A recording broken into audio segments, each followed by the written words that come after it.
Welcome, dear children, to today's session in physics. Hope you followed first session.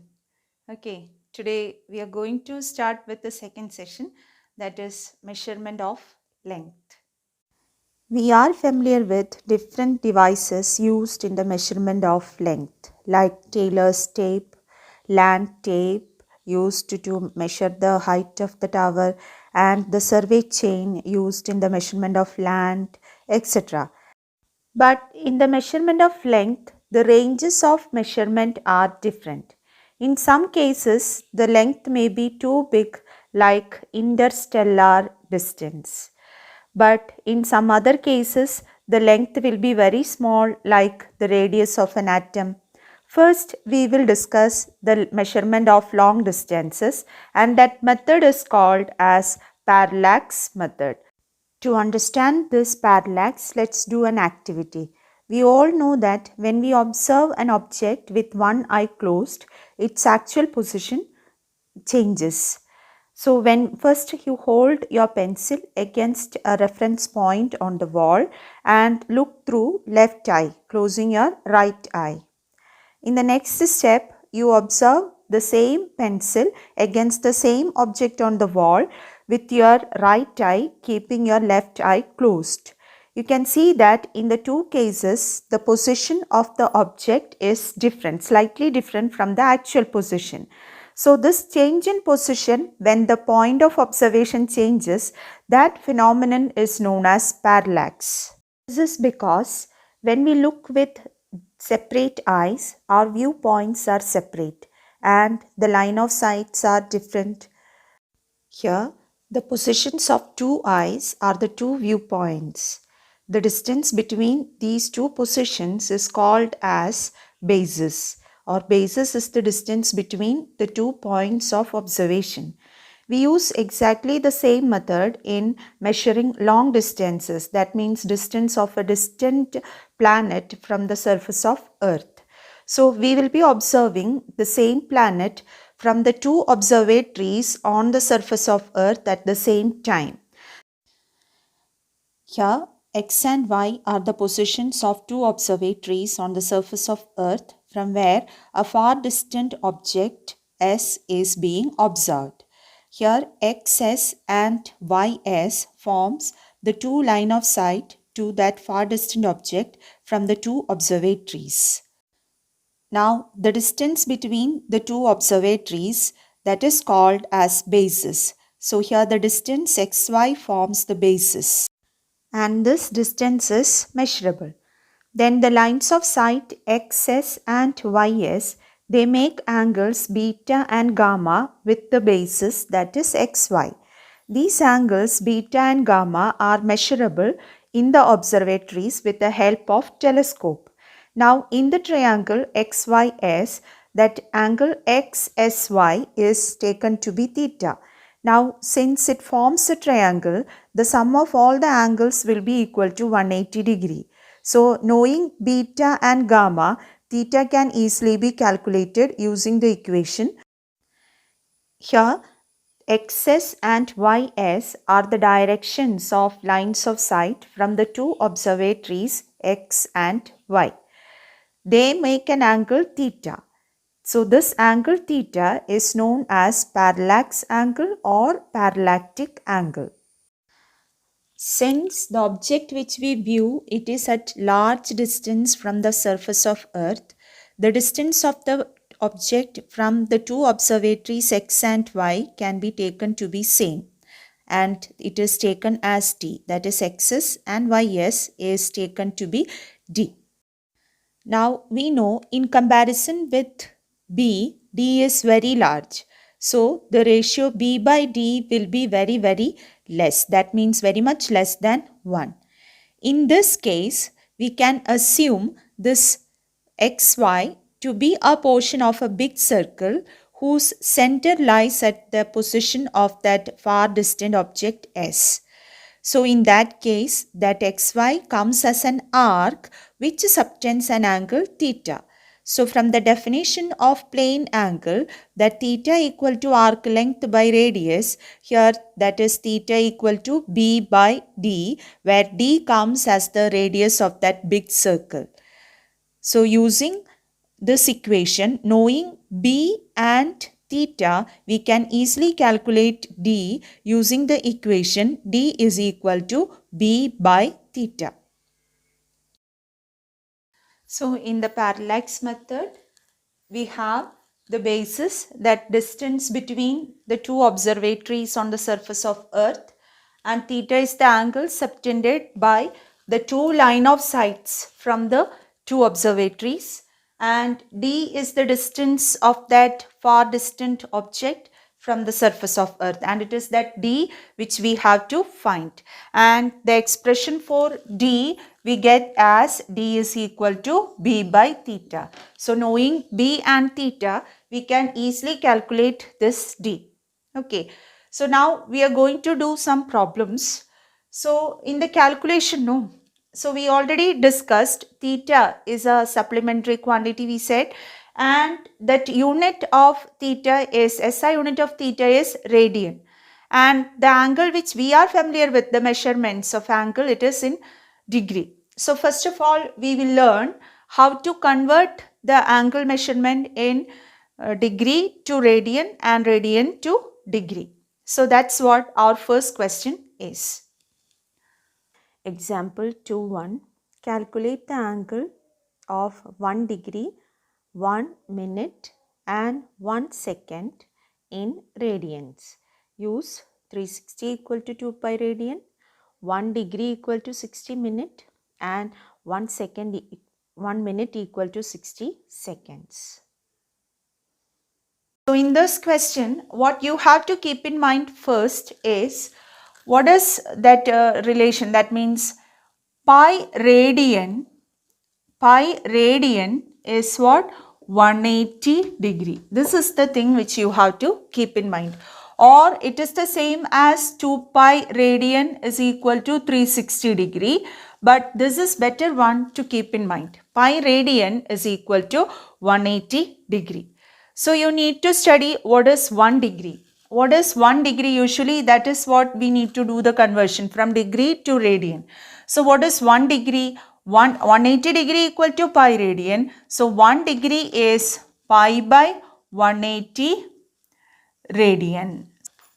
So calculating, we'll get 1 degree to be equal to 1.745 into 10 raised to minus 2 radian. Okay. And what about degree? So in degree, in that measuring system, the smaller angle measurements are there. Degree, still smaller one. What? Minute, still smaller. Second, like that. So the thing is this, 1 degree is equal to 60 minute. This is how we write. 1 degree is equal to 60 minute. So what will be 1 minute? That's how we usually write the angle. So 1 degree is 60 minute. So what is 1 minute? 1 minute is equal to 1 by 60. 1 degree by 60. That means 1.745 into 10 raised to minus 2 divided by 60. That much radian. So we'll get it to be 2.91 into 10 raised to minus 4 radian. So all these values you have to by heart. What is 1 degree equal to and what is 1 minute equal to, and finally we will get 1 second. That means 1 minute is equal to how much? 60 seconds. So don't forget, 1 degree is 60 minute and 1 minute is 60 seconds. Okay, so what will be 1 second? 1 second will be equal to this divided by 60. When you divide this with 60, you will get it to be 4.85 into 10 raised to minus 6 radian. So what is the radian values? This you have to by heart, no other way. Okay, 1 degree equal to 1.745 into 10 raised to minus 2 radian, and 1 minute is equal to 2.91 into 10 raised to minus 4 radian, and 1 second is equal to 4.85 into 10 raised to minus 6 radian. Now, example 2.3. The moon is observed from the two diametrically opposite points A and B on Earth. The angle theta subtended at the moon by the two directions of observations is 1 degree 54 minute. Given the diameter of Earth to be 1.276 into 10 raised to 7 meter, compute the distance of the moon from the Earth. This question, it's given that the two observatories are at diametrically opposite positions of Earth. So what will be basis here? The positions of observatories are diametrically opposite. So what about the basis in this question? Basis is nothing but the diameter of Earth. So basis is diameter of Earth and the angle theta is given. Here B equal to the diameter, that is 1.276 into 10 raised to 7, and theta equal to 1 degree 54 minute. So here our equation D is what? B by theta. D is equal to B by theta. So theta we need to convert to radian first. So that step we will do first. So it is to be converted to radian. So the thing is this 1 degree 54 minute. So either we need to convert minute to degree or degree to minute, then convert to radian. That is easy. Okay, so here what I am doing is we will convert to minute. Okay, then that minute we will convert to radian. So 1 degree 54 minute. 1 degree how much minute?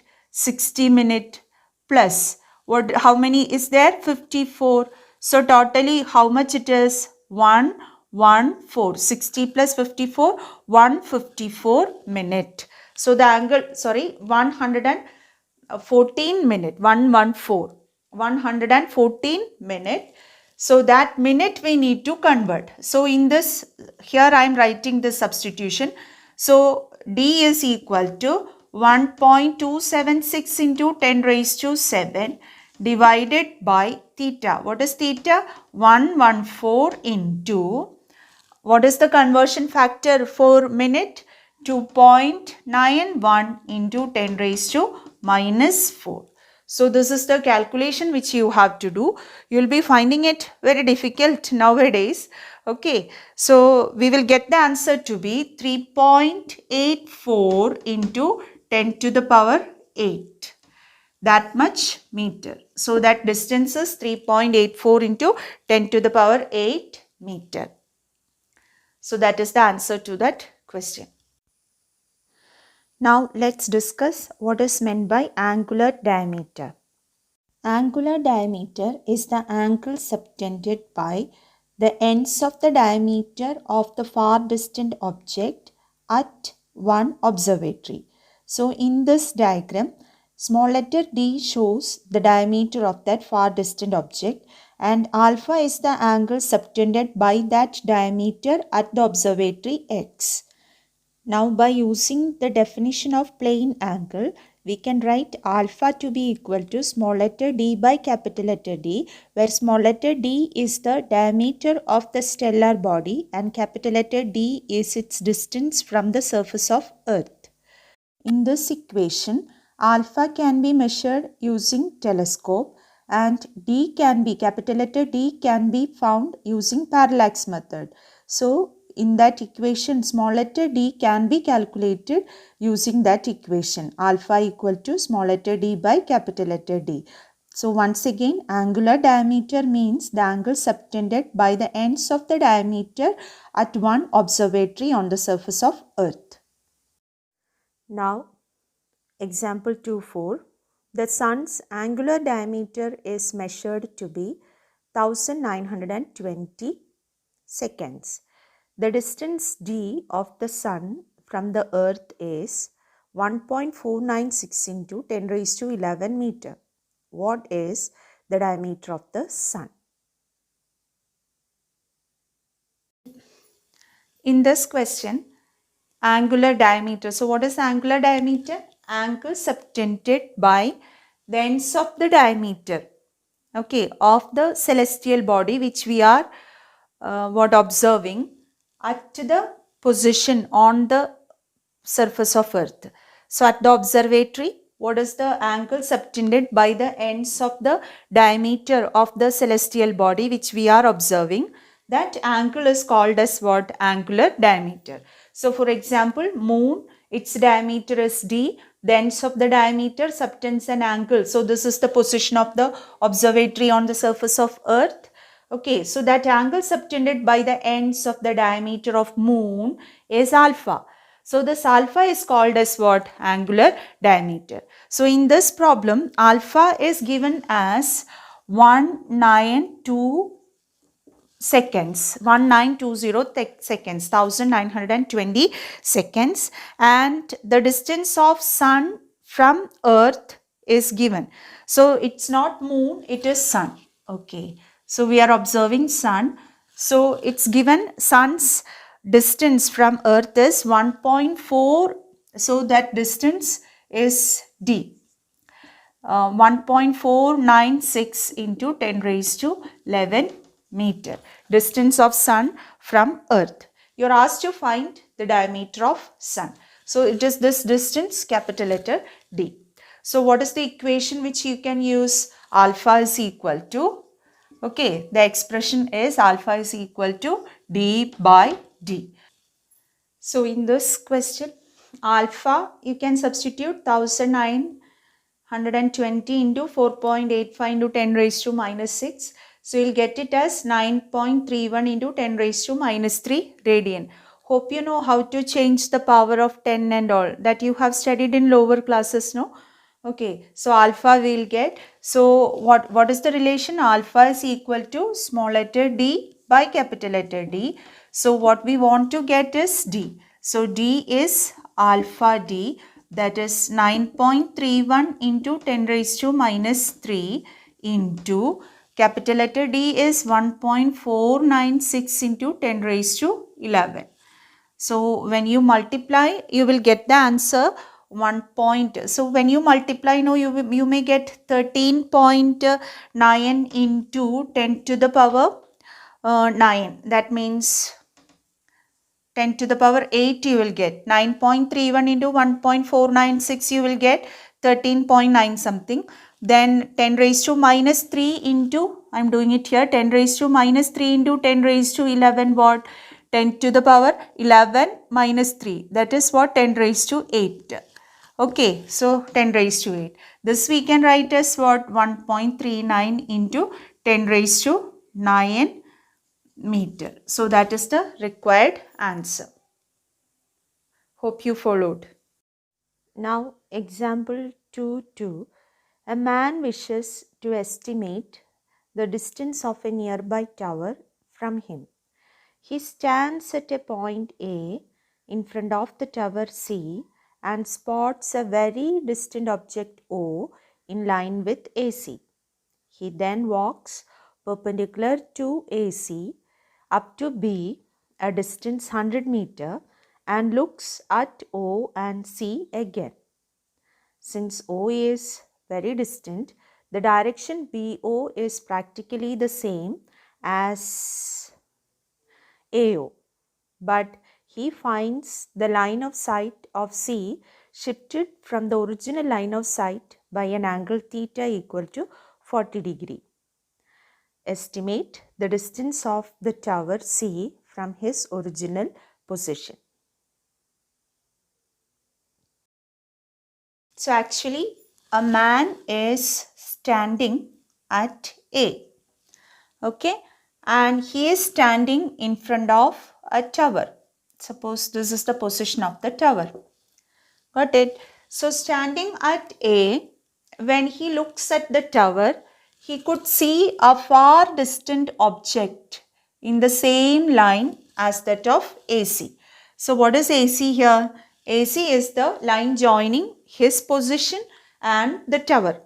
Okay, so when he looks from A, he sees both the tower and far away object, means a far distant mountain top or something, hill top or something, he sees in the same direction.